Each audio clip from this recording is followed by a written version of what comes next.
Ассалаумағалейкум көрермен. Біз бүгін артық салмақ тақырыбын жай ғана сырт келбет тұрғысынан емес, өмір сапасы тұрғысынан талқылайтын боламыз. Бүгінгі біздің қонағымыз Олфит компаниясының негізін қалаушы Олжас мырза. Олжас мырзамен біз бүгін барынша теориялық ақпараттан қарағанда практикалық ақпараттарды көбірек халыққа көрсетіп, артық салмақтан қалай арылуға болады деген сұрақтарды талқылайтын боламыз. Жалпы сұхбат басталмас бұрын мен бір статистика айта кетейінші. 2024 жылы Степс зерттеуі бойынша халықаралық ересек халықтың 58,6% Қазақстанда артық салмағы бар екен. Оның ішінде 22,4% семіздікке шалдыққан. Өзіміздің ел-кезет деген портал бойынша да 15 жастан асқан қазақстандықтардың шамамен 53%-ында артық салмақ немесе семіздік бар. Қай статистиканы алып қарасақ та Қазақстанда шамамен 2 адамның біреуінде артық салмақ мәселесі бар, ал әр 5 адамның біреуінде семіздік ақпараты анықталған. Бұл өте жалпы қазақстандық тұрғыдан алған кезде мемлекеттік мәселе ретінде қарастыруға болады. Сол себепті де бүгінгі біздің сұхбатымыз жарты қазақстандыққа пайдалы болады деген ойдамын. Олжас мырза, қош келдіңіз. Бастайық. Өте дұрыс. Ассалаумағалейкум. Қазірге енді кішігірім өзімді таныстырып өте кетейін. Есімім Олжас болады. 94-ші жылғымын. Шымкент қаласының тұрғынымын. Өзімді осы уақытқа шейін қазіргі жасым 32-де болса, осы жасқа шейін көп салада өз-өзімді көрдім. Қазіргі таңда кәсіпкермін. Кәсіпте косметика өндіреміз. Әрі өндіреміз, әрі сатамыз. Және екінші направлениямыз ол Олфит компаниясы. То есть Олфит дегеніміз не? Дұрыс тамақтану арқылы артық салмақтан арылу. Сіздің қазір айтқан мәліметтермен мен алдында да оқығам, зерттегем, толықтай келісемін. Жалпы бұл күрделі мәселе қазіргі таңда глобальный проблема болып кетті. Олжас мырза, бір сұрақ бар. Жалпы сұхбатымыздың да ең негізгі өзегі деп білем. Өзіңіз осы артық салмақтан арылуға байланысты комплексті жасап шығардыңыз, өндіріп шығардыңыз, және ең алдымен өзіңіздің практикаңыздан өткіздіңіз. Артық салмақпен ең алдымен өзіңіз күрестіңіз, және одан кейін соның шешіміне байланысты ғылыми зерттеулер жасап, белгілі бір өнім шығардыңыз. Ең алдымен осы өнімді шығаруға дейінгі жағдайды айтып берсеңіз, өзіңіздің жағдайыңызды, жалпы өнімге байланысты. Өзімнің жағдайымда кішігірім өмірлік тәжірибені айтып кетейін. Жалпы қалай келдіңіз бұл салаға? Так, в общем, 21-22 жасымнан жайлап басталды ғой негізі ана. Көрінбейді салмақ дегенше. Бір жылы 1-2 салмақ на весах. Енді біз еркек кісілер қазеке білесіз ғой, күнделікті әйелді қауымы сияқты весеға тұра бермейміз ғой біз. Жылына бір рет бір тұрып қоясың да, ой бұл оппа дейсің да. Қосылып жатыр екен. Бопты дейсің да, зайдат ет жересің, ұмытылып кетеді. Біраз уақытқа шейін жұмыс ертең басайым, ана понедельник деген нәрсе бітпейді ғой бізде жалпы. Понедельник. Болды, енді понедельниктен сөйтіп жүрген кезде жалпы универден кейін өзіңіз білесіз, қазір уақытқа көзін ашып жұмаша түсінбей қаласыз. Bir кезде 27-ге келдім. 27-де негізімен бұл уақытқа дейін қатты былай күрделі рет деп қарамадым. Мен үйленетін уақыт келді ғой. Күз, әлі сол кез есімде, күзде үйленетін болып шештік. Сонымен жаздың басы. Бір азында тұрам, айнаға бір қарап қоям, жақын арада бір костюм қарау керек қой уже деп. Заранее енді дайыналамыз. Білесіз ғой, қазақтар тойды жарты жыл бұрын броньдап қояды тойхананы, сол сияқты. Бір қарайым, мына түрмен маған костюм табу проблема болатын сияқты. Қанша салмақ болдыңыз ол уақытта? Именно сол моментте 88 мен 89 арасында ойнап жүрдім мен. 88 мен 89 арасында. Сөйтіп плотно қой залға жазылдым, короче. Неге шейін тойға дейін плотно дайындалайын дедім. Сөйтіп тренировканы бастым. Енді аптасына жоқ деген кезде 3 рет, возможностьқа қарай кейбір кезде 4-5 ретке шейін бардым. Ойладым да, енді жестко тренировка басқан сайын мен өзім кішкентайымнан спортпен айналысам, тренировкамен мен кетірем дедім. Сонымен уақытта келіп қалды. Арада уже октябрьдің уақыты келіп қалды. 3-4 ай төңірегінде мен бардым тренировкаға. Весыға денем жиналды біраз. весиға тұрсам сонша тердің арқасында 5-ақ килограмм от тастағаным ше. Қанша уақыт ішінде? 3-4 айдың ішінде 3-4 айда 5-ақ кило тастағам. Что-то не то енді вопрос тревожит. Ладно, кейін. Главное, осыған сәйкес костюм тауып алайын. Болды. Хорошо. Сөйтіп той өткізіп алдық, аман есен, Аллаға шүкір. Тойдан кейін енді рас екен ғой, ер кісі сәл жайлады екен. Біраз неге қалып кетті анау. Мен пландарым 70-ке, 75-ке түсем деген қоя тұр болып қалып кетті шет жаққа. Сонымен арада біраз уақыт өтті. Көктем уақыт келді. Көктем уақытысында бір визаға тұра салайын дедім тағы да. В общем, жұмыстың анау-мынаумен қалып кете берді. Бір тұрып қарасам, көрген кезде сол кезде жүрегім 1 минутқа жүрек соғысы тоқтап қалды, короче. Андай. Қанша салмақ болдыңыз? В общем, әлі сол күн азанғы таң есімде 94-те 500 ба, сондай 95-ке 5 кило жетпейді. Ол еще на голодный желудок 95-ке жеттім ғой, короче. Мына патолог өмірімде болмаған патолог қой. Ер адамдар 30-да, ана бір қазақта жақсы сөз бар ғой. Не бір бұзат дейді ғой. 30-да орда бұзбасаң 40-та қамап алмайсың. Дәл өзі сол нәрсе. Мен қалай өмір бақи подтянут болып жүрген адам, наоборот, уақыт өткен сайын семіріп баратым, кетіп баратым, былшиып баратым. Ертең 30-ға келген кезде ешкімге негодный.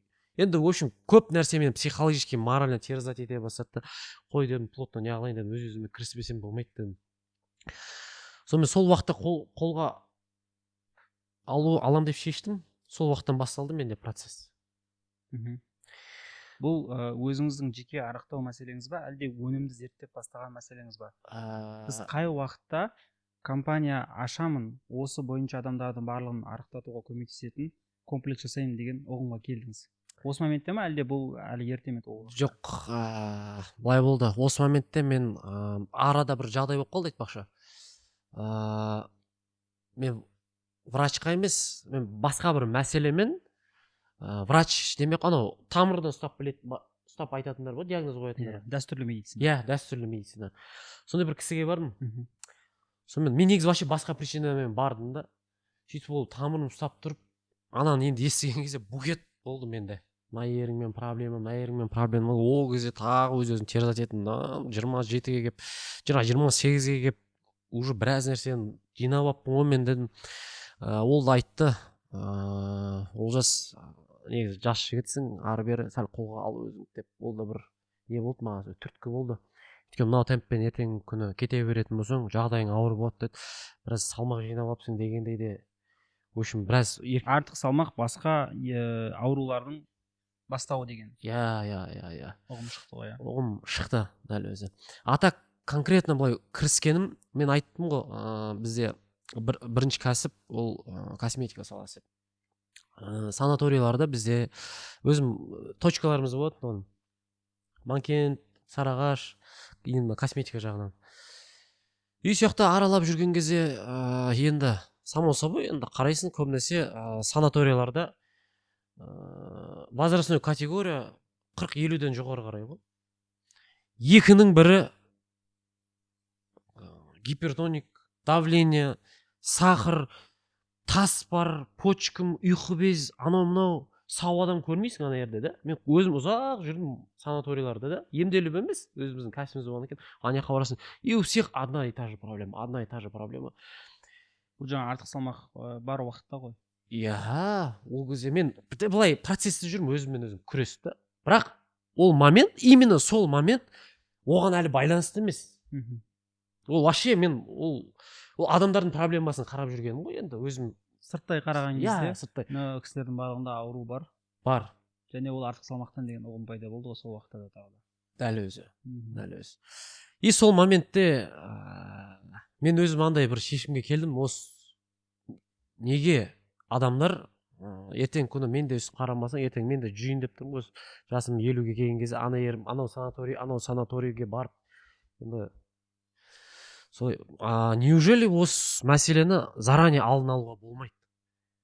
Неге? Өйткені біздің егер тарихты оқитын болсақ, ата-бабаларымыздың бәрі бақуатты, мықты болды, атта шапты историялар. Мен өзім тарихты көп оқығам да. 50 жасында 60 жасында біздің ата бабаларымыз неге тартып кете беретін жылқыға мініп соғысқа тартып кетеді. А біз извини уже 30-ға келіп мына жерде шал болып жатсың да, обидно да. аяқ киім бауын байлай алмайтын. Вот міне анау ірсілдеп кетесің ғой машинадан түскен кезде, анау ірсілдеп анау не үшін кейін сол уақыттарға қарай біле бастасам не үшін керек екен, анау машинаның үстінде ұстайтын бәле бар ғой. Мен не үшін керек деп ойлайтын едім да, сөйтсем сол уақыт жайдан жай жасалмаған екен да оның бәрі. Артық салмақ сенің жүріп қозғалысыңның өзіне үлкен әсер етеді. Бәріне әсер етті. Даже анау не болып қалды ғой, анау білесіз ғой, ескі домдарда 5-ші этаж лифт жоқ қой. Иә. Ой, бір дос балаң қонаққа шақырып қалса проблема ғой, есіңде, хотя былай ұят нәрсе ғой енді қазірге, дұрыс па? Жап жассың да, бірақ сол да бір проблема да, 5-ші этажға көтеру, үрсілдеп. В общем, ондай негізі айта беретін болса көп мәселе. Ол қазір мен айтып жатырмын, ол көп адамдарды өз-өздеріне елестетіп жатыр ғой бұл жерде. Яғни Олжас мырза, сіз сонда біріншіден өз жағыңыздан қарадыңыз бұл нәрсеге, екіншіден сіз жаңағы шипажайда жүріп, шипажайдағы көп адамдардың ауруының бастауы артық салмақ екеніне көзіңіз жетті. Үшінші, жаңағы врачтардың кеңесінде де осы нәрсеге ықтимал еткеннен кейін өнімді шығару жоспарладыңыз ба сонда? Иә, жан жақты. Иә. Зерттеу процесі қалай болды? Зерттеу процесі жалпы сол стандартный интернет аман болсын. Бірінші интернеттен басталды. Интернет, YouTube, Google көп шықты. Как раз сол моменттерде не енді даму бастап жатқан еді, ChatGPT деген. Енді ол кезде халықтың көбісі не екенін де білмейді. Сол кезде мен өзім естіп қалып, біліп қалып, сонымен де біраз ақылыс жақсы нелерді айтып. Так жалпы неге шыға бастадық? Международный выставкалерге, именно пищевой промышленность жағынан. Қай жерде выставка болып жатыр, сол жерге барып технологтармен, осы салада жүрген специалистермен ақылдаса бастадым. Потом нутрициологтармен ақылдаса бастадым. Жалпы осы специалист қай мамандар, өзім қатты кірістім, бір сөзбен айтқан кезде. Кіріскеннен кейін зерттеу нәтижесінде зерттеу нәтижесінде енді келіншегім екеуміз, в общем, басқа бір қызықты жағдай болды тоже. Басқа бір себеппен біз выставкаға бардық. Негізі косметиканың выставкасына барғанбыз Ташкентке. Ташкентте бүкіл әлемнің нелері жиналды. Номер 1-дер осы салада. Именно пищевой промышленности. Қытай, Европа, Америкадан да, в общем, Россия, бүкіл әлем жиналды. Ана жерде енді огромный выставка болды. Біз адреспен шатасып қалып, конкретно сондай болды. Мен айтам, әйелім айтам, сен дұрыс қарамағасын, саған жіберді ғой олар, дұрыс емес. Екеуміз арада непонятка жоқ, осы жер болып, вообще басқа выставкаға кіріп кеттік. Енді айтам да, бұл да тоже момент, Алланың қалауы, сол кезде не болды? Осы жерде болды. Дәл бізге керекті нелерге выставкаға түстік, біз ойламадық негізі. Қандай выставка сонда ол? Сол айтып отырмын ғой, әлемдегі бүкіл пищевой промышленность. Атауы қалай болды деп жатқаным ғой? Экспо 2023 пищевой промышленность. Ташкентте болды сол. Іздегенге сұраған деп, прям біз енді арада анамен сұхбат, мынадан сұрап, сөйтіп келе жатты.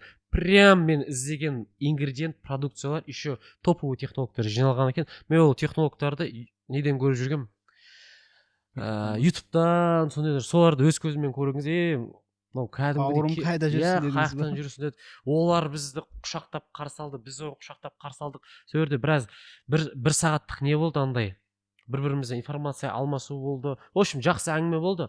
Россияның нелері болды, технологтар. Солармен ары қарай солармен жұмыс істесіп кеттік қой, бір сөзбен айтқан кезде. Содан выставкаға барып, сіз технологтарды тауып, өзіңіз ары қарай оларға осылайша қарайық деген сияқты. Иә. Тапсырмалар бердіңіз. Олар жалпы былай болды негіз процесс. Біз елге оралдық аман есен.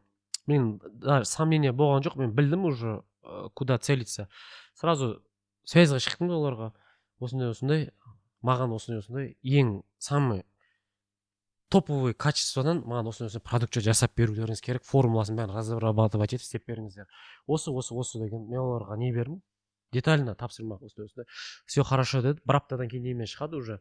КП-мен бәрімен. И олар маған бір ұнағаны, мынау нәрсе сізге керек емес, мынаны лучше мынамен заменить етсек, дұрысырақ болады деді и по факту соны немен қорытындысы нәтижелерін маған қойып берді соның бәрін Анализ жасап. иә исследованиямен мен ол кезде уже соған қарай енді ол да біраз уақыт алды біз бұл салаға былай келер алдын біз бір жыл менде недеге кетсе чисто осыны зерттеуге бір жыл бұл продукцияның шығуына уақыт кетті жалпы 2 жыл уақыт бізде қай жылы басталды бұл? 2023-те бұл процесс басталды 23-те басталды. ал негізі бұл продукция именно бұл состав ингредиенттер баяғыдан бар бізде Қазақстанда жоқ та просто дұрыс па бізде Қазақстанда жоқ в общем жалпы осы процесс жүріп жатқан кезде көптеген қызықтар болды түсіндім что пищевой промышленность енді бұл салаға кіріп жатқан кезде оказывается бұл саланың игроктары болады екен 3 игрок болады әлемде Қытай, Еуропа и жалпы тілмен айтқанда Белоруссия мен Россияны бір рынокқа кіргізіп жіберген мен всегда енді ойлаймыз ғой шетел ойбай шетелдің продукциясы күшті ары бері но мен осы салаға келген кезде білдім именно пищевой промышленностьтен әлем бойынша өзіміздің жақын соседіміз Белоруссия екен бірінші орында тұрған именно олардікі всегда сырьесі в дефиците жоқ болып кетеді почему потому что качественный продуктқа спрос жоқ болып кетеді жақсы. Содан кейін қандай оқиға болды? Содан кейін ашылу барысы қай уақытта болды? Ашылу барысы біз тапсырма бердік олар бізге жіберді осылай болады осылай в общем арада жарты жыл процесс неге қорытынды нақты осы продукция шығады дегенге жарты жыл уақыт кетті бізде одан кейін болды бекітілгеннен кейін барып біз уже болды шығарамыз деп партияны пробный жібердік біз пробныйдан біз басына минимальный партия заказ бердім 500 штуктан 500 штуктан заказ бердім 500 штуктан келді да оны біз на себе испытали деген кезде мен на себе я до этого испытал именно я хотел испытать на других людей продажаға шықпай тұрып уже и ол как она есть айта берейін өзім сотруднигім болды арасында бәрін айтпай ақ қояйын мынау туысқаным ары бері именно білетіндердің арасынан ана инстаграм парақшада байқасаңыздар именно сотруднигімде біз испытаниялардың біреуіне халыққа көз жеткізудің ретінде солардың біреуі болды оған дейін де туыстардың арасында болды в общем 10 из 10 болды ғой барлығы нәтиже көріп бастады барлығы нәтиже бастады қазеке бұл жерде тоже момент болу керек та я везде свое лицо показываю адам қай уақытта көрсетеді өзінің түрін когда он уверен в своем продукте сол уақытта ғана егер де если бы мынау продукт сомнительного качества сомнительного производства болса ешқандай зерттеулерден өткізілмеген болса ол само собой нонейм қылып жібере береді да ол өзіңізде түсініп тұрсыз как вообще эта сфера работает жалпы осы компания ашылғалы бері енді көптеген адамдар ұсынып жатыр ғой қазіргі уақытта қазіргі жалпы халықтың сұранысы қандай осы продуктқа деген және нәтижелері қалай болып жатыр жалпы халықтың сұраныс қазір именно продажаны айтып жатсыз ба иә продажа аллаға шүкір өте жақсы бір клиент мен бір қуантатын мәселе бұл жерде бір клиент артынан 2 клиент алып келіп отыр то есть бір клиент нәтижені көреді да артынан жоқ деген кезде 1-2 адам келіп жатыр ғой содан қарап даже моменттер болды бір адамның артынан енді конечно қазір айтатын болсам преувеличивать еткендей болады но факт остается фактом бір адамның артынан 20-25 адамға шейін келгендер болды то есть результат мощный болды да ол кісіде и ол кісі оказывается ұзақ жылдардан бойы салмақтан арыламай бәрін көріп шыққан екен там интернетте гулять етіп жүр ғой қазір неше түрлі рекламалар там капсула арқылы азу чай анау көп енді өте көп болып кетті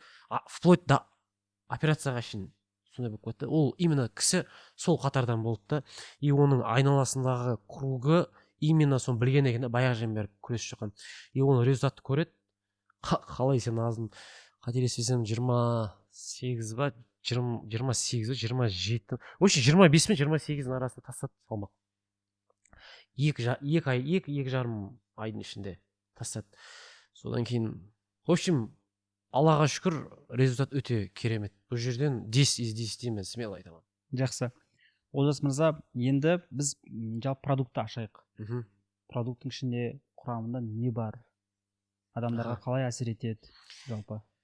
Ә, Біз енді осы сыртқы жаңағы жарнама ретінде қарастырған кезде мгм. спортсыз тастауға болады. Сен өзіңнің күнделікті жұмыс жаңағы күнделікті күн тәртібіңе спортты енгізбей ақ немесе ПП-ға отырмай ақ сен азаласың деген ұғымда жаңағы контекстке жіберіп жатырсыздар сіздер. Мгм. Осы нәрсені енді ашып көрейікші жалпы. Спортсыз азу мүмкін ба? Негізінде адамдарға кішкене бұл қарсылық сияқты көрінеді екен да ойда. Енді қазеке спортсыз азу мүмкін ба дегенде сіздің алдыңызда живой пример отыр. Қазір Сіз қанша килограмм тастадыңыз? сол айтып отырмын 95-ке кеткен кезде одан кейін рывок менде 70-ке шейін түстім. 25 килограмм. Иә. 70-71 69 мен 71-дің арасында ойнап жүрдік. Қазір мен наоборот тренировканы бастап ет жинап жүрмін енді қазір. 3 килограмм қостым. Наоборот, енді теперь я на мышечный массаға жұмыс істеп жатырмын. Құрамын туралы айтып өтейік, және адамдар комплексті қалай қолданады? Так, құрамы жалпы Allfit комплексі ол 3 неден тұрады продукттан. Біріншісі сывороточный протеин. Протеин бізде спортивный протеин, кәдімгі протеиннен, кәдімгі магазиндерде сатылатын протеиндерден айырмашылығы усвоюемый емес бізде. 70-80% жеңіл қорытылады. Жеңіл қорытылады, және сывороточный протеин и сырьесында айырмашылығы бар бізде. Потом екіншісі псилиум. Псилиум, то есть псилиум аптечный, аптекада сатылатын, или кәдімгі сондай специализированный магазиндерде. И біздің псилиум бар. Біздің псилиум именно біздің арнайы формула заказбен жасатып жатырмыз. Несі пребиотигі көп болады. 70-80%-ке шейін пребиотикке толтырылған іші. Осы бізде разница кәдімгі псилиумнан. Және де үшіншісі ол капсула, биологически активный добавка деп айтылады. Оның ішінде алипоевая кислота, синефрин, кофеин, L-карнитин. То есть бұның ішінде ең майымыздың еруіне ең қатты әсер ететін ингредиенттер жиналған, және энергия ретінде адам май неғып атқан кезде, езіп атқан кезде адам энергия теретеді ғой. Энергияны қалыпты ұстап тұру үшін кофеин қосылған дозада. То есть бұл жерде бізде бәрі ең қажетті нелерді жинағанбызда, біз продукттерді адамды қалыпты деңгейде ұстау үшін, срыв болмас үшін, в общем, артық неге кетіп қалмас үшін, чтобы и эмоциональный срыв, психологический, физический, дәл технологтардың формуласымен жасалған, қазіргі заманға сай сертификатталған продукт болып тұр. Комплекс қанша күнде қолданады? Енді қазеке бұл жерде әртүрлі. Жалпы негіз өзіміз 1,5 айға деп расчет жасағанбыз. Но кейбір адамдарда 1 айда таусылып қалады. Жалпы Бұл сіздер арнайы бір режим бересіздер ма? иә, береміз. Ол қанша күнге деп бересіздер сонда? Тоже индивидуально негізі. Нутрициологтармен кеңес бар. Кеңес 40 күн, 35-40 күн. Средниймен алып отыр. Негізі 30 күн мен 45 күннің арасы. Максимально 45 күн. 45 күн деп те мен нақтылап айта алмаймын. Қазірге былай айтайық, 35-40 күн деп айтамын. Средним. Біреуге 30 күн болса, біреуге 40 күн болса, 35-40 күн. Алғашқы нәтижені қай уақытта көріп бастайды? 1 апта 10 күн. 1 апта 10 күн ішінде алғашқы нәтижелер. Алғашқы нәтиже, иә. Жалпы енді Олжас мырза, осы жерде бір нәрсе айта кетейінші. Біздің қазір Қазақстанда сатылып атқан баттардың санында есеп жоқ. Ақтататын бат, толықтыратын бат, көңіл көтеретін бат. Енді түрлі қазір бізде өте үлкен сатылымға ие болып жатыр. Еркекті қуатты да арттырады деген секілді ол баттар. Енді сіздің сфераңызда да ол баттар көп жиі көрініс табады қазіргі уақытта. Жарнамаларында көріп жатамыз. Сіздікі де бат есебінде ма? Әлде сіздер өздеріңізді комплекс ретінде бағыттайтын белгілі бір жүйе ретінде қарастырасыздар ма? Бізде қазіргі өзің көріп подход комплексный.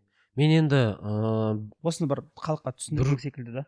Енді қазіргі таңда бат сатып атқандар өте көп болып кетті. Мен за них я ничего не буду қазірге говорить. Әркім өзінің несі. Но я буду говорить чисто за свой продукт та қазірге. Смотрите, қазіргі именно біздің касаемо нашего продукта бізде комплексный подход. То есть андай нәрсе жоқ бізде. определенно мына жаққа көмектес, мына жаққа көмектеспеу жоқ. Бізде жалпы адамда негізі мысалға суточный өзінің калоражы болады среднем да. Менікі мысалға 2002 мен 2400 арасы. Мен бойым 177-ті, салмағым қазір 72-73 болып тұр да. Маған 2002 мен 2400 арасында керек. Это суточный калораж и белок, углевод, жиры. Білетін шығарсыз? Белок маған в среднем 150-170 грамм суточный дефицит жабу үшін белок керек. Одан кейін жиры дейді полезные 50-70. Углевод 150-160 қазірге керек. Мен бірақ қазір тренировкамды басып жатырмын, асыра берсем де болады углеводты да. Мысалға, тура сол сияқты бізде жеке осы дефициттерді жабу арқылы біздің продукт жұмыс жасайды. Дефициттерді жабу арқылы біздің не береміз адамдарға, біздің нутрициолог жеке индивидуально әрқайсысына прописать етіп береді. Саған мынау керек, мынау керек, мынау керек. Осы дефициттерді жабу, режимді ұстау, ұйқы режим, қай уақытта жеу, сол арқылы, дұрыс процесс арқылы без вреда для здоровья. Ең бастысы бұл жерде біз қатты мән беретініміз денсаулыққа, адамның денсаулығына кері әсерін тигізбеу. Пайдасын әкелмесек, кері әсерін тигізбеу. Осыған қатты мән береміз. Мысалға бір адамдар келеді, өте көп адамдар келеді. Өзіме қанша адам лично айтқандар бар. Олжас, тойым бар, бір айдың ішінде маған 15 килограмм тастау керек дейді. Мысалға, әпке ренжімеңіз, мен сізге чудо таблетка мен сізге ұсынамайды екем, ары бері. То есть қалай түсіндірсем болады. Енді дұрыс подход, дұрыс режиммен жасалмасаң, ол да, можно 15 килограмм бір айда тастап, ол бірақ дұрыс емес қазірге, понимаете? Біз просто соны жүйелеп береміз. Без вреда для здоровья. Адам органично салмақ тастайды. Максимум, мысалға, ол тоже возрастқа да байланысты и артық салмаққа да байланысты. Мысалға, 120 килограммен и 70 килограмм әйел адамды аздыру екі түрлі жол, екі түрлі жүйе. 120 килограммдық әйел само собой ол тез тастайды. Бірінші айда екеуінде результат колоссальный, 70-пен салыстырғанда. Сол сияқты да бұл жерде. Яғни адамдардың өзінің индивидуалды салмағына, денсаулығына байланысты нутрициолог, жасына да байланысты. Конечно, иә. Нутрициологтың кеңесі беріледі, сол арқылы барып ары қарай азудың бағдарламасы жасалады. Дәл өзі. Енді жалпы анау сіздерде ақпаратты бір оқыған кезде адамның тәбетін тарылтады деген да. Яғни адамның тамаққа деген тәбетін кішкене осы жерде бір түсіндіріп өтіңізші. Сіздің продуктыңызда адамның тәбетін басуға арналған ингредиенттер қосыла ма? Яғни адам жиі жаңағы аштық сезімін былай айтқан кезде сезбейді ғой, Аштық сезім дегенде мысалға қазірге смотрите, егер біз дефицит белканы жабатын болсақ, ол жерде соответственно адамның несі үлкен пайызға несі жабылады, аштық сезімі кетеді. Дефицит белка, потом псилиум деп жатыр ғой бағанаша. Бізде мысалға псилиум ол натуральный клетчатка. Клетчатка мысалға біздің ағзамызға өте керек. Метаболизм, асқазан, кишечник жақсы, дұрыс деңгейде жұмыс жасау үшін. Моторика ғой, кәдімгі бір сөзбен айтқанда, моторға беретін смазка, топливо да. Ол сіз ішкен кезде сіз ағзаңызға барады да ол и набухать етеді. Набухать еткен кезде ол тоқтық сезім береді. Бір адамдар сұрайды, сразу жауап беріп кетейін, ол зиян емес пе деп. Жоқ, ол өте пайдалы. Қазіргі таңда псилиум в общем әлемдегі ең мықты находка болып тұр ғой, именно азуға көмектесетін. Сіз оны, вы можете даже сейчас Google болсын, қай жерге болсын іздеп көретін болсаңыз, везде про псилиум великий осы саланы зерттеп тастаған нутрициологың бар ма, медигің бар ма, жан-жақтан, хоть это будет народная медицина болсын, про псилиум все хвалят, только жақсы жағынан айтады. Біз соны именно өзіміз комплекске қосуымыздың себебі сол болды. Мен өзім псилиумнан өте жақсы нәтиже көрдім. Сол себепті қостық. Жақсы. Енді бір нәрсе айтайықшы, біз жалпы қазіргі адамдардағы, енді Қазақстанның үлкен мәселесі болып отыр ғой. Салмақ қосу мәселесі адамдарда қалай туындайды? Негізі тек қана тамақтан ба? Сіз өзіңіз зерттеуіңіз бойынша қалай болды? Жоқ, бұл жерде негізі фактор көп. Стресс, депрессиясы бар, потом привычка, күнделікті тәттіге деген құмарлық. Адамдар көрмейді, мысалға, тәттіге деген құмарлықты. Мен сізге былай айтайыншы. Алақан тұр ғой, осы привычный біз қазір халықта жеп жүрген молочный девочка дегенде, к примеру, бархатный Торт. торттардың алақандай средний размер, осы алақандай ғой. Бұл жерде бағана мен сізге айтып кеттім ғой, средний человек, мен средний неге қатарға жатам, и по возрасту, и по колоражу 2200-2400 болса, сол адам азанда ұйқысынан тұрған кезде көзге көрінбейді да, кішкене торт жей салсам ішпеле етпейді ғой дейді да. Бірақ ол уже, извини меня, сол кішкентай тортта 750 мен 1100-дің арасында калория. Сен азанда жедің, одан бөлек сен тағы основной жейтін нәрсең бар ғой, жұмыртқа жейсің, анау мынау жейсің. Обедте кофе ішесің да, тамақ жейсің да, десерт деген нәрсеге қатты біз неғып қалғанбыз ғой. Десерт тортик фисташковый, давай, чизкейк па, с кофем, ничего же такого, перекусик қой дейді. Но сен уже азандағы сол тортыңмен и кешкі обедтен кейінгі чизкейкің, сол екі-ақ нең, сен уже дневной неңді жауып тұр. Ары қарай сен бол уже жырға жұмыс жасайды. Оны халық деп дегенде адамдардың көзіне көрінбейді. И сондай сияқты факторлар өте көп. Бұл екінші мәселе. Үшінші мәселе, қазір мен баяғыда магазинге кіретін кезде әр нәрсеге жармасатын едім да, кейіннен өзім осы саланы зерттегеннен кейін магазинге кірем, супермаркеттерге кіресің ғой, үлкен супермаркет. Қазір қараймын ғой, ужас деймін ғой, мынау магазиннен мен еш нәрсе ала алмаймын. Сенесіз ба? Еш нәрсе алмаймын қазір магазиннен. Еш нәрсе алмаймын деген кезде 90% ана жерде сахар. Жиналып тұрған сахар. Сахар деген киноны көріңізші. Мен сізге сол Кино бар ма солай? Кино бар. Мен сол зерттеп жатқан кезде сол киноны көріп, сондай сияқты көп кино көргем.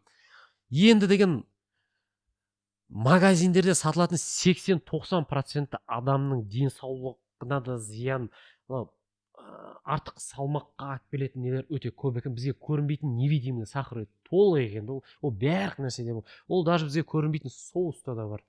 Соус безобидный нәрсе болып көреді. Бірақ сіз оқып, артына составын қарайтын болсаңыз, егер сол саланы білетін болсаңыз, басыңызды ұстайсыз да. Мен баяғыда қандай едім, мына кремді осы қызығушылығым жоқ. Бірінші бір жылы ғой, әйелім айтатын еді, не осы сен баяғыда магазинге кіресің де, сенен тез адам жоғы шығып кететін. Қазір тұрасың да, тура ана құрамын оқып аласың. Құрамын әр нәрсені 1 сағат кетіп қалады ғой менде қазірге. Әрінен оқимын. Қазір мен білем да уже, и уже ондай нәрседен аулақ боламын. Бірақ это не говорит о том, что ты не должен есть более хорошие альтернативы. Азу үшін, то есть не нужно отказываться от этого всего. Оның да альтернативалары бар да. Зато сен артық салмағынан айырыласың, денсаулығыңды жақсартып аласың. Мысалға альтернатив қандай варианттар бересіз?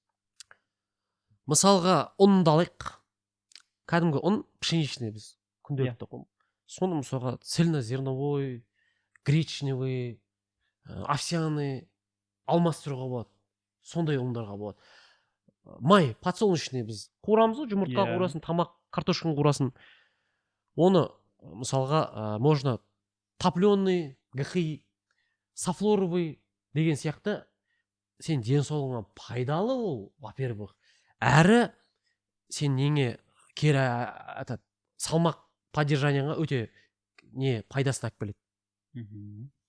Жалпы ол көп нәрсеге. Сіз өзіңіз өмірде осы апты қолданасыз? Конечно, мен қазір сіз бүгін нан жеймін, вот именно нан жеймін, бірақ цельнозерновой мукадан жасалатын творогпен араластырып, мен өзім қазір жан жақты, бірақ әртүрлі нандар жеймін. Аллаға шүкір, мамам маған дайындап береді да, өзі жақсы көреді сондай нәрсені дайындауды.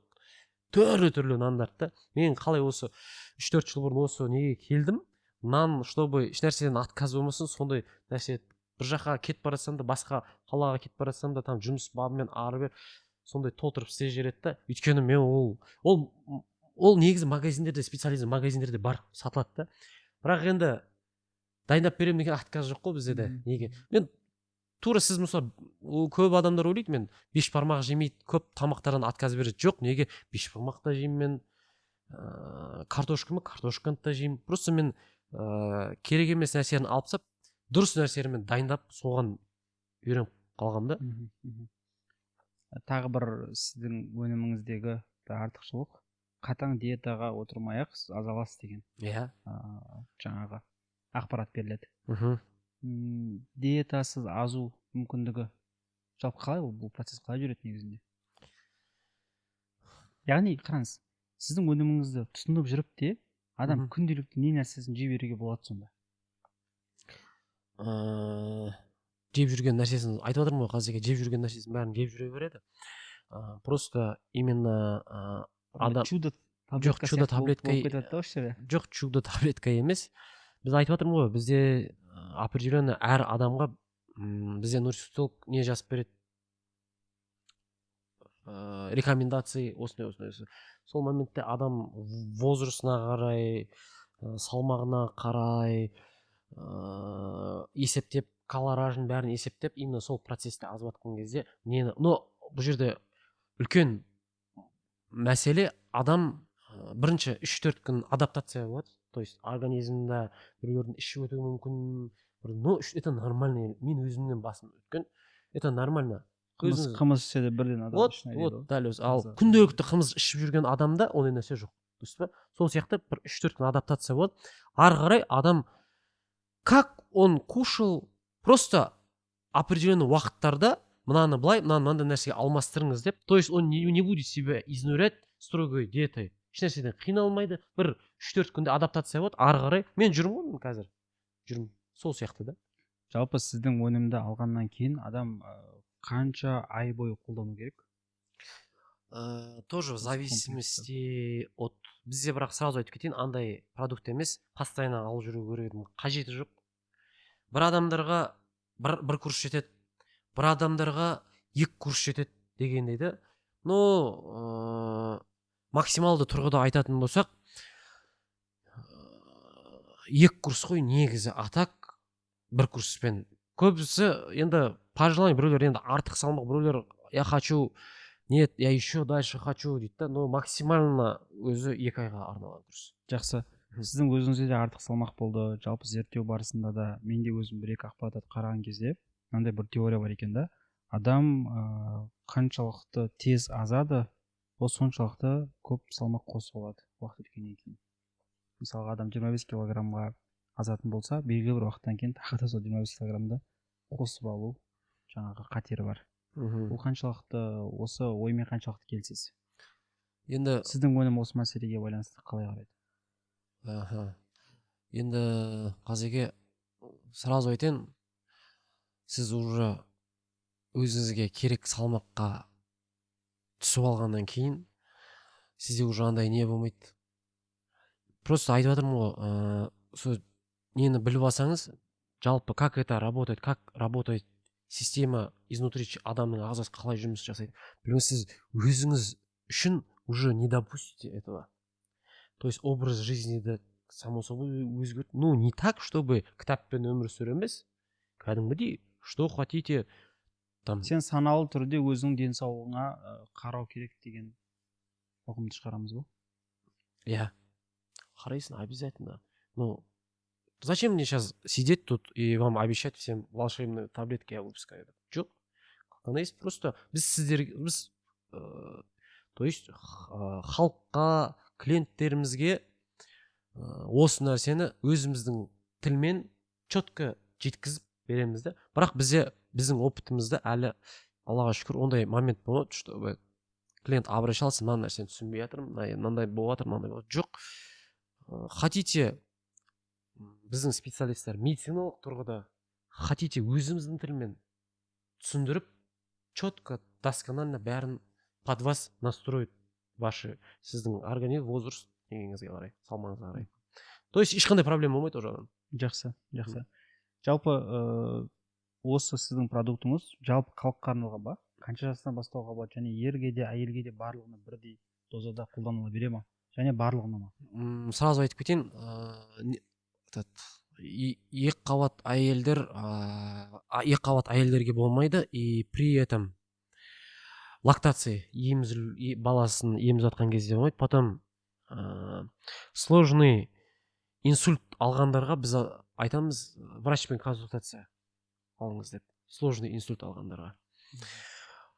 Сол, так технологтардың бізге айтқаны, именно технологтардың, кто вот этот продукт разрабатывал, 17-18 жасқа дейінгі адамдарға қажет емес деп.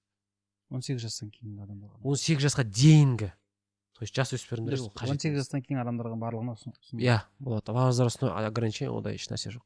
Міндетті түрде сіздің продукты қолдану үшін медициналық сараптамадан өту керек пе адамның денесі? Жоқ, ешқандай. Демесе. Жоқ. Біздікі не емес қой, лекарственный препарат емес қой.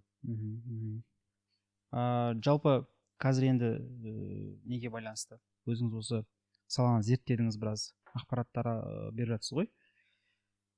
Комплексті қолдану барысында көбірек адам графигіне нені енгізген жақсы? Ұйқыға байланысты болсын жаңағы, әлде басқа да күн тәртібіндегі өзінің графигіне байланысты. Азу үшін ба? Көру мүмкін, иә.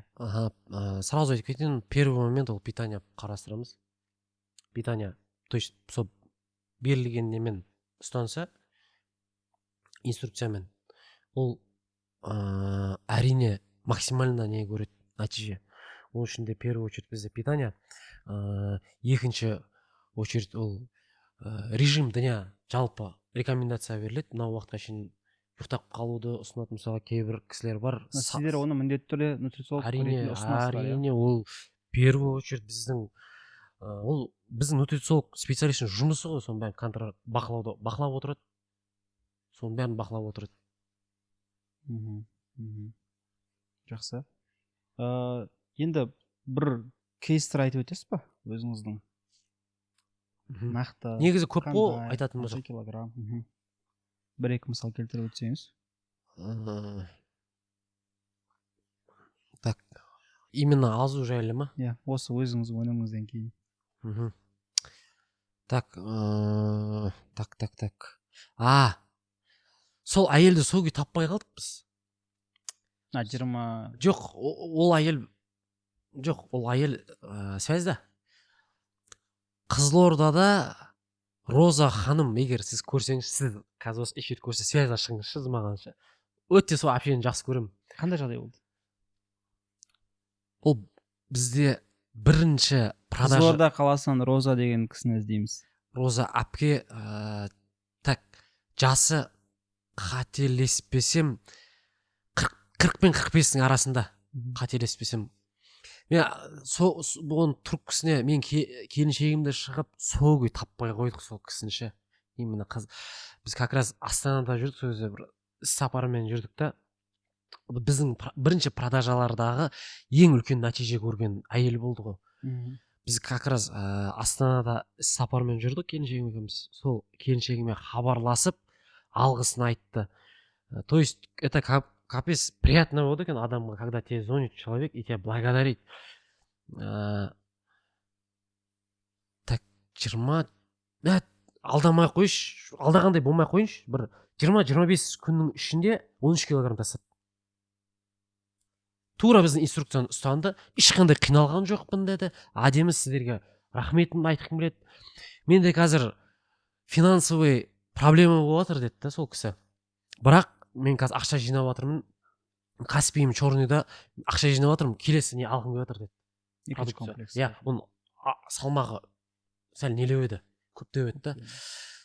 Сонымен біз неге келдік? Шымкентке келдік. Есімде біз бері қарай шығып бара жатқан кезде звондаған себебі оның былай болған. Мен Шымкентке келіп, сіздермен лично жолығып кеткім келеді. Кішігірім сыйлығым бар еді сізге деген қызық мәселе болды. Біз наоборот, мен оған сыйлық жасағым келді да, что ол осындай отзывпен осындай алғашқы клиенттеріңіз ғой енді. Шүкір, оған дейін алғашқы клиенттер бар, но бұл бірінші андай бізден бір өтіп кетейін, бір осы жерден тоқтап өтіп кетейін. Көп клиенттеріміз, бізде нәтиже көріп отқан клиенттер ұялады, өз-өзін көрсетпейді. Бізде еще бір момент бар, меня вот қатты сол момент не қылады, ну ладно, оғанда тәуекел. Бізде результат көргендер өз-өздерін самайды, Инстаграмға ұялады. Түсініп тұрсыз ба? Ұялады. Сол біздің салада қатты бір несі бар. Даже біз олар шақыртып аламыз, апке өтініш кеп, енді шынайы ғой, отзывыңызды айтып кетіңізші, как она есть, не преувеличивайте, как она есть, айта беріңіз.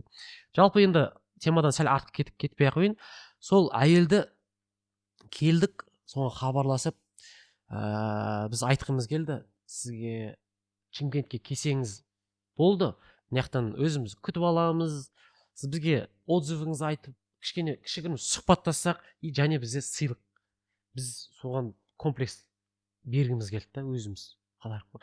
Бірақ білмеймін неге екен, келдік, сонымен трубкасын сол күйі көтермеді. Не, біз уайымдады, әйелім қатты уайымдап, настроение болмай жүр, точно нормально ма деп. Потому что бір сол әйел, ол бұл былтыр жазда болған оқиға ғой, семейный бір проблемалар болып жүрген тұғын сол әйелде. Өзі ақкөңіл кісі бір-екі моменттерін келіншегіме айтып қойған ғой, семейный басқа проблема. Содан кейін сол күйі, в общем, таппай қалдық сол әйелді. Осы қызық. Атак бұндай сияқты одан кейінгі жалпы айта беретін болсақ, қазір есіме түспей тұр көп негізі. Жақсы. Енді Олжас мырза, мына нәрсеге келейікші. Адам артық салмақты, енді қазіргі уақытта бізде әдетті бір адамдардың сырт келбетіндегі көрініс болып кетті, артық салмақпен жүре беру. Қатты қысылмайды. Неге біз осындай күйге жеттік? Неге адамдар одан тезірек арылуға тырыспайды? Осыны зерттеген кезде сізде қандай бір ұғымдар шықты? То есть сұрақ мынандай болып тұр ғой, неге уже для людей андай біз неге привычный 25-30 килограммға артықтама қосып алғаннан кейін барып, енді тіпті қимылдауға қиын болып кеткен уақытта ғана біз азуға әрекет жасаймыз деп жатырмын да. Неге біз кішкене салмақ қосқан кезде әрекет жасамаймыз? Осы белгілі бір, әлде біздің психологиямызда кішкене? Енді бұл жерде қазіргі фактор көп адамдардың ойлайтыны, азу ол изнурительный диета, қиналам, шөп шалаң жеу керекпін дейді. Көбісі солай ойлайды, шөп шалаң жеп тамақ жемей аш болып жату керекпін дейді. Мен ондай адамдарға айтамын, айналайын, олай сен наоборот азбайсың, сен олай организм стрессовый неге түсесің күйзеліске. Сонымен адам кортизол өседі. Кортизол өскен кезде ол процесс жыра-жыған сен наоборот тоқтатып тастайсың. Мен адам негізі белгілі жүйемен, дұрыс жолмен подход жасайтын болса, азу негізі оп-оңай. Негізі первый причина психологически сол көп адамдардың ойлайтыны, азу это капец бір не, қиын мәселе. Потом содан кейін адамдар оны кейінге қалдыра береді ғой. И ежедневный привычка бар ғой, біз айтып отырмын ғой. Понедельник деген привычка бар ғой. Понедельник все начало, но это понедельник никогда не наступит. Сен дәл қазір бастау керексің. Все. Қарадың ба, сен дәл қазір моментте қарағанда бастамасаң, сен ертең арғынды бастамайсың. Сен дәл қазір бастау керексің. Психологически бар. Потом көп адамдардың ойлайтыны, азу болса тренировка залға барып пахат ету керекпін дейді. Жоқ, ондай нәрсе жоқ. Жалпы азу процесін шешетін 80% ол питание, ал спорт ол просто сен результатыңа, спорт ол негізі не үшін? Спортпен айналысу керек. Спорт ол біздің мышцамызды сақтап қалуға көмектеседі. Денемізді подтянутый ұстауға, самочувствияға көмектеседі. Мен оны спортта апса деп жатқан жоқпын. Но именно питаниеға 80% оны шешетін, азуға сені шешетін 80% ол сенің басты питаниең. Тағамдар. Тағамдар. Бірақ енді сіздің ойымды қолданған уақытта тамақтан да қатты жаңағы тыйылмай, спортқа бармай-ақ, қатаң диетаға отырмай-ақ, осы продукт арқылы азу мүмкіндігін береді ғой. Солай ма? Қазірге сол айтып отырмын, почему бізде специалист отыр, чтобы все это контролировать, чтобы адам бір өзім қақ кеттім деп ойламасын деп ше, алдында бір өзім қақ кеттім деп. То есть ол оған моральный да поддержка беріп отырады. Какая вы молодец, біз мысалы сұраймыз, салмағыңыз жетіп тұрыңызшы деп ше. Біз хотя бы айтамыз, висит. Ладно, бізде салада көп адам өз-өзін түсіріп жібермейді, ұялады. Хотя бы висиді до после түсіріп отырыңыз деп бақылап отырды, қарап отырды бәрін. Біз оған морально, психологически, барлық жағынан, питание жағынан, режим жағынан человек не будет себя чувствовать, что он все приобрел продукт, остался один дегенде. Сол нәрсені қатты адамдарға мен бергім келді да, содан кейін осы нәрсенің бәрін бір неге жүйеледім. Яғни сіз осы комплекс жасау барысында адамның психологиясы қалай жұмыс істейтініне де мән беріп, әрине мен жалғыз қалып кеткен жоқпын деген сияқты онымен қолдау ретінде сіздер нутрициологтар жұмыс жасап отырады. әрине мен өйткені өз басымнан өтті ғой бұның бәрін, мен қазір бәрін айтып отқан жоқпын ғой, мен көп нәрсе басымнан өтті, но қазір оның бәрін айтатын болсам, қазір біз екеуміз мына жерде интервьюіміз кино түсіру керек боламыз. Сол себепті мен қысқа нұсқа өтіп кетіп жатырмын. Жақсы. Олжас мырза, тағы бір жаңа біздің айтып жатсыз ғой, емізулі әйелдерге болмайды, одан кейін аяғы ауыр әйелдерге болмайды. Ер адамдардың барлығына бола бере ма? Айтып отырмын ғой, егер де сложный инсульт алған кісі болса, мен болмайды демеймін, врачпен ақылдассын. Потому что бізде мысалға не бар да ішінде, капсуланың ішінде кофеин бар ғой. Мен ол саланың маманы болмағаннан кейін, я не знаю, как это отразится на человека, у которого инсульт. Лучше врачтан бір ақылдасып кеңесін алу керек. Жақсы. Сіздің жалпы комплекстің бағасы қанша тұрады? Және бұл комплекс адамдардың қалтасына қалай ұрады? Шамамен плюс-минус 100 мың төңірегінде қазіргі таңда. 30 күнге арналған бір комплекстің бағасы. 30-40 деп айттым ана. Әйел аудиториясы көп па, әлде ер адамдар көп бола ма? Ер адам аз деп те айта алмаймын, бірақ көбінесе әйел аудиториясы. Біз білесіз ғой, қазіргі еркектер ақшаны бірінші машина, запчасть өзін соңғы орынға қоямыз ғой денсаулықта. Темекке ақшаны аямаймыз, пива дегенге ақшаны аямаймыз, бірақ денсаулыққа келген кезде чотта қымбаттау ғой деген ана. Бірақ сен жұмысың жоқ та, пятница, суббота күні барып, караоке-марокеге, анау-мынау зиянды нелерге 40-50 мың теңге тасып кетесің ғой, дұрыс па қазіргі таңда? Ол это нормально да, бірақ именно денсаулыққа өзіңе келген кезде сәл. Енді 100 мың теңгені 30-ға бөлген уақытта күніге 3-4 мың теңгеден түседі екен да, Плюс-минус, 3-4 мың теңге соғырлы кофеге, әлде басқа тәттілерге жұмсап тастайсың? Салыстырмалы тұрғыда өнімнің былай айтқан кезде адамдарға беретін пайдасы өте көбірек. Осыны ашайық. Осыны түсіндіріп айтыңыз. Көп адамдар қымбат деп ойлайды, қымбат деп айтады. Мен сол адамдарға айтқым келеді. Былай қазірге мен айтайын, көп адам дегенде, көп адам бізге қымбат деп айтпайды екен негізі. Ондай категориялар бар. Бізге келетін жалпы адамдар уже бәрін көріп, ешнәрсе көмектеспеді деп результат алғандар ғой бізден, шүкір. Так что былай айтайын, біздің качественный продукт сам по себе арзан тұрмайды. Ну и біз қымбат деп те айта алмаймын. Былай есептей салайықшы, математически тұрғыда 100 мың теңге деп жатырық қой. Сіз күніге 3-4 мың теңге, 3-4 мың теңгені сіз күнделікті қайқа құртасыз. Қазір екеуміз отырып бір кофеден іштік та, бір сырниктен жедік мысалға да. Қанша теңге тастап кеттік? 3 мың теңгеден шықты. Дұрыс па? Почему? И ол сен бірақ мезгілде емес, сен можешь это азанда да магазинге кіріп, супуың бар, анауың бар, кешке балдармен жолыққан кезде, тұрған кезде темекі шегетін болсаң, темекің бар, сөйтіп бүйтіп сенде күніге асып кетеді да, 6-7 теңге кетіп қалады. Ал бірақ продукция почему-то бір күнде 3 мың теңгеге шаққан кезде сондай болып тұр ғой, 3,5 теңге деп берік. Именно өзің үшін денсаулығыңа керек ол сенің общий самочувствие, бүкіл нәрсеңе керек ол да. Почему-то саған қымбат. Сол нәрсені адамдарға, кейбір адамдарға айтып жеткізе алмайсың ғой. Сондай болып тұр да бұл жерде мәселе. Так мен қымбат деп айта алмаймын біздің продукция.